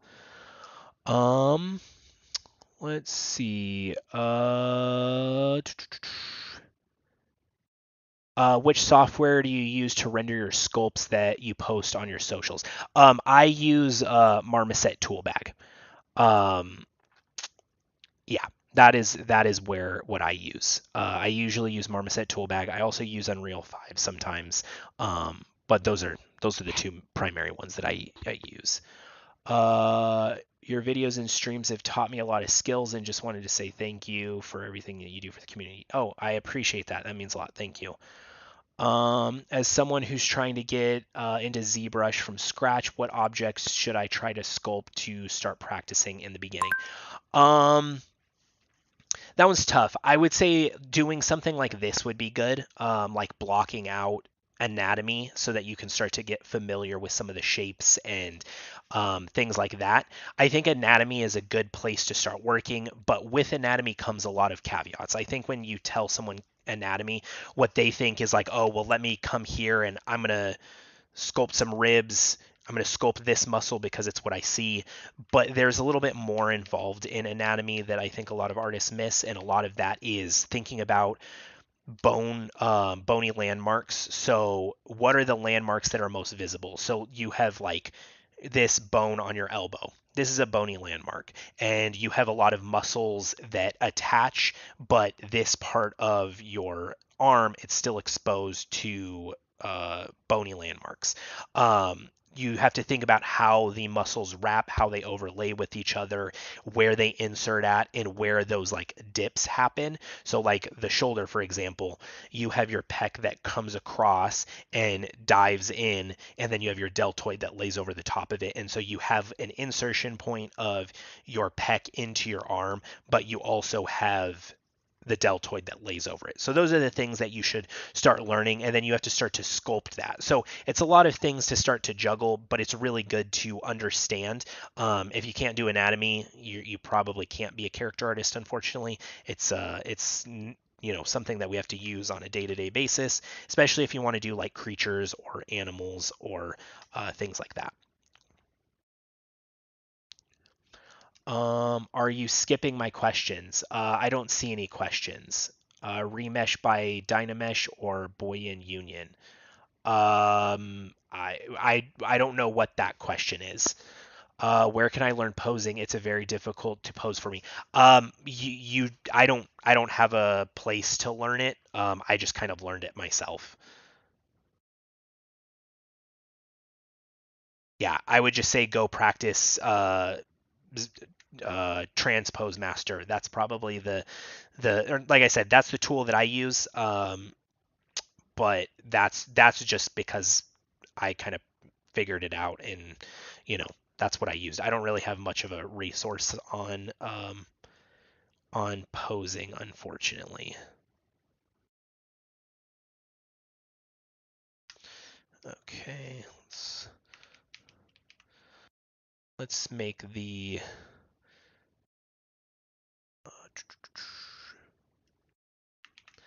so that is going to bring these two closer together, which is not something that I want right now. So we'll do this. There we go.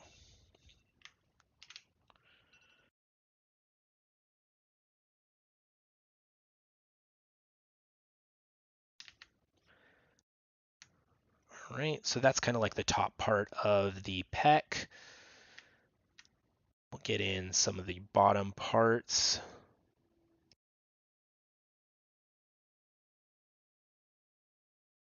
How to be good in anatomy. That's a good one. I don't know if there's really like a way that you just become good in anatomy. I think you just have to study it, and you have to understand why things are the way that they are, where, understand to be good in anatomy in a character artist sense, um you don't need to know what the name of every muscle is. I can tell you that I don't. I know some muscles. I know other muscles just based off of the fact that I know where they are.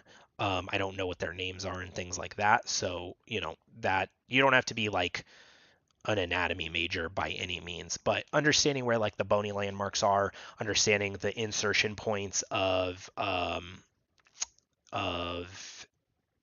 like the muscles and where they overlap and overlay with. Those I think are the biggest things to helping you understand anatomy. Not just like, oh, that's an ab and I can sculpt an ab. It's understanding what it's laying on top of and why it looks the way that it does.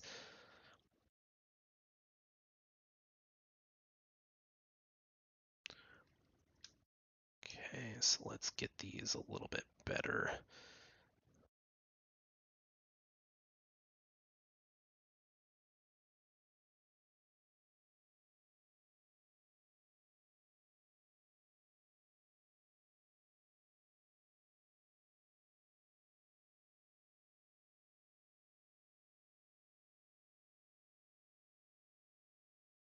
So yeah, like with this muscle right now, I'm not doing the best job of it, but I want it to start to get some overlap of this under part of the muscle, which is something that's also very similar to like the chest muscles, is they kind of like have like a wrapper sort of look. So like if you had a candy and on the edges you have like where the wrapper is like wrapped together, it kind of twists like that. That's similar to what's happening in the chest muscles, is they kind of overlap and spiral with each other.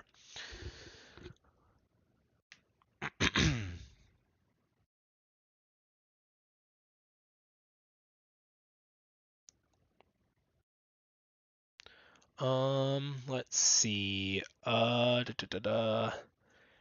Firewalk hire juniors? Not that I know of. I'm not sure if we do or not, but I can't say too much to that because I don't really keep up with it.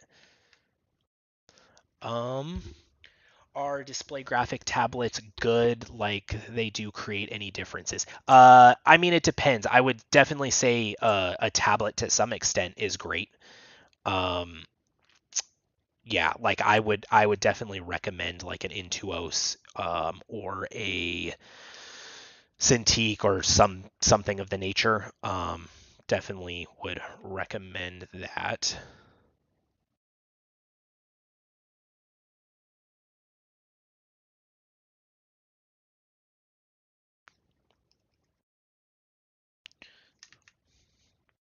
Okay.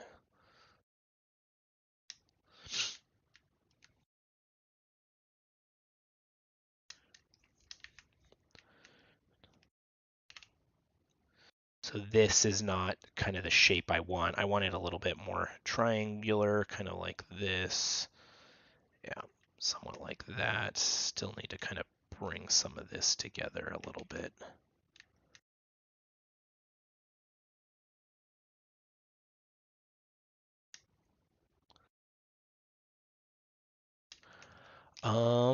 Hi Jared, how are you, man? I have a question. Currently, who is your biggest inspirations in 3D?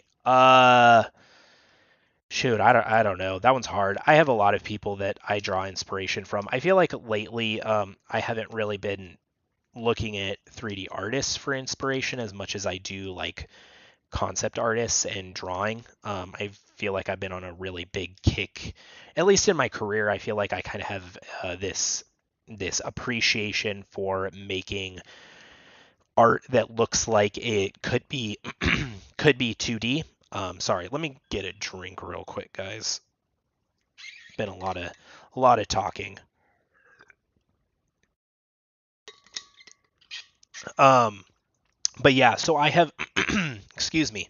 I have a lot of inspiration from like 2D artists and things like that, and I think for me that was one reason why I really enjoyed the Spider-Verse movies, is because there is that like 2D representation of 3D, which is really cool and is something that I like. So if you look at some of my work, I kind of try to incorporate some of that look into it. Okay. Okay, so we're gonna get rid of that because I don't want those welded yet. Okay, we'll duplicate these, shrink them down. Then we're gonna start to build that underside of the pec. Ah, shoot, I welded them together. So what we're gonna do is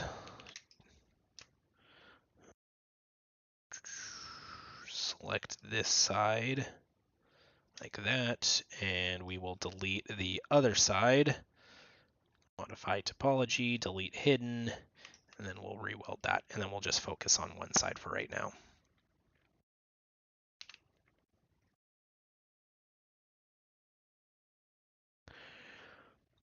Okay. So yeah, like I said, trying to capture that like kind of wraparound effect under here.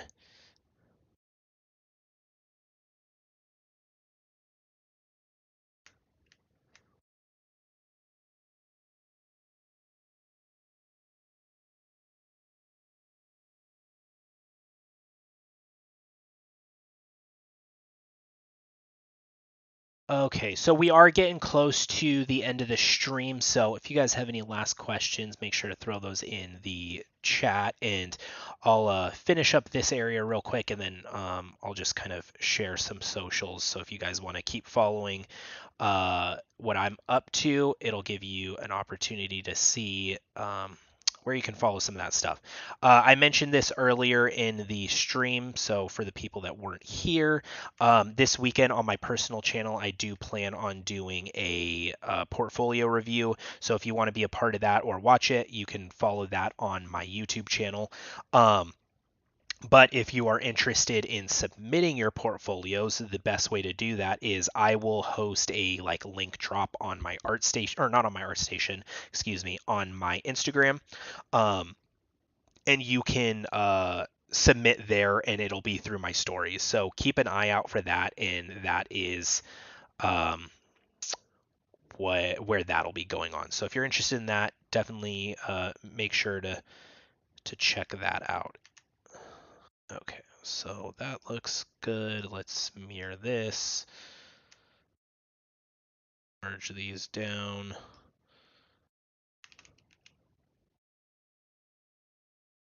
Like that, and we'll have a little bit more predominance from this one, and then bring this one down just a little bit. So okay, so we haven't done a major ton of work, but you know, this is going to be a slow process to kind of build some of this stuff up.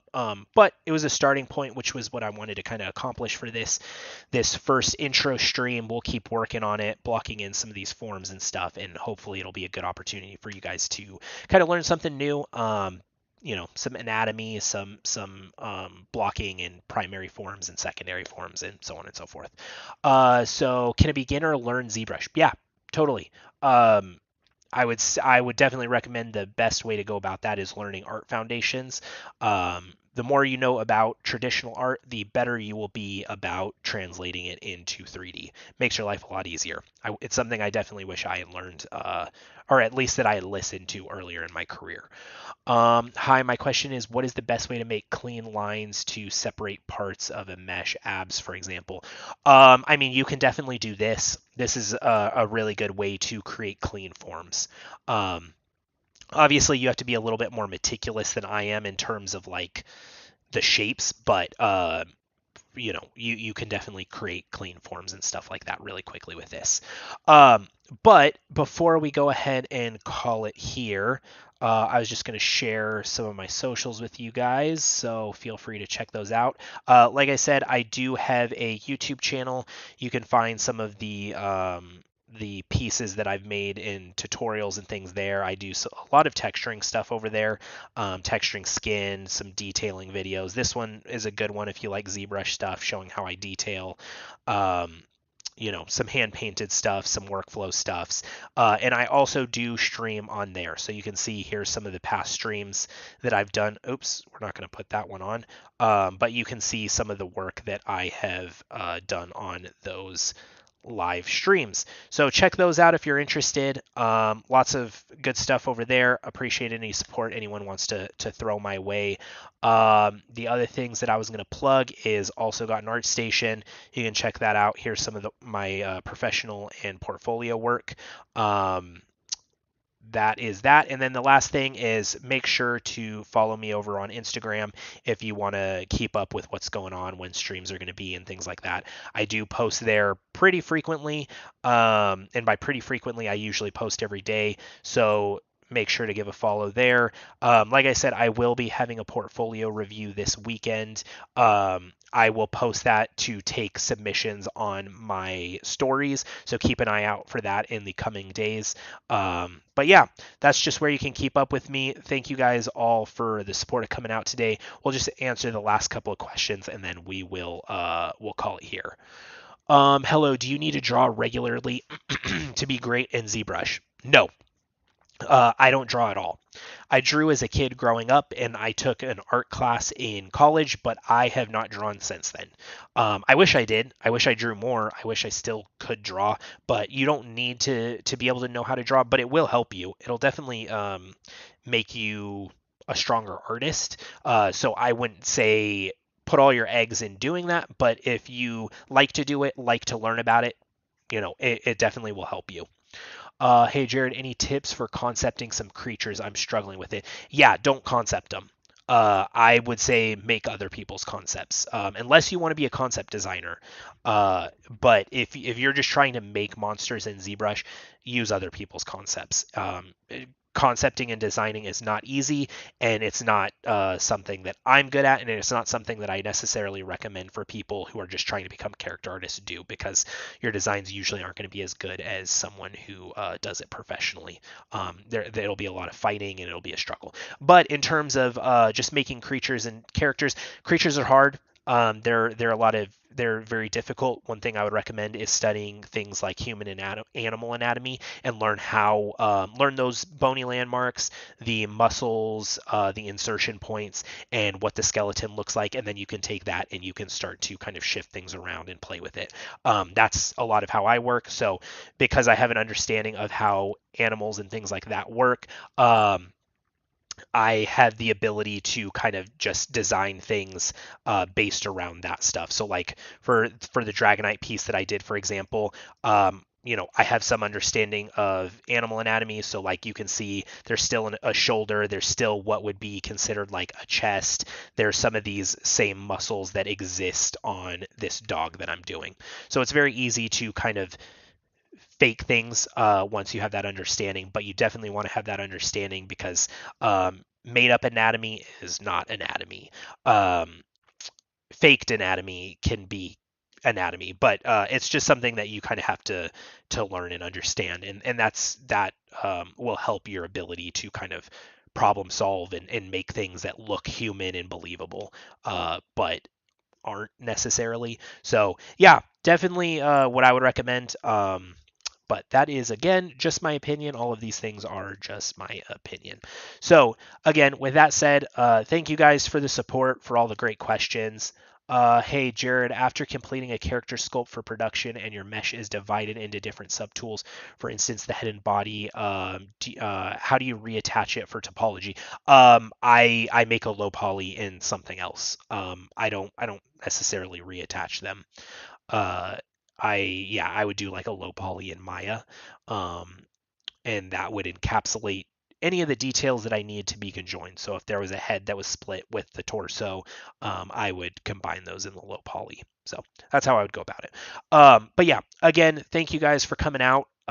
Hopefully I'll have another stream on ZBrush Live scheduled in the coming weeks. But again, like I said, follow me on my socials, come hang out. I always post stuff there. I like to chat with people. If you have questions, feel free to reach out to me, and I will see you guys around. Thanks for stopping by, guys.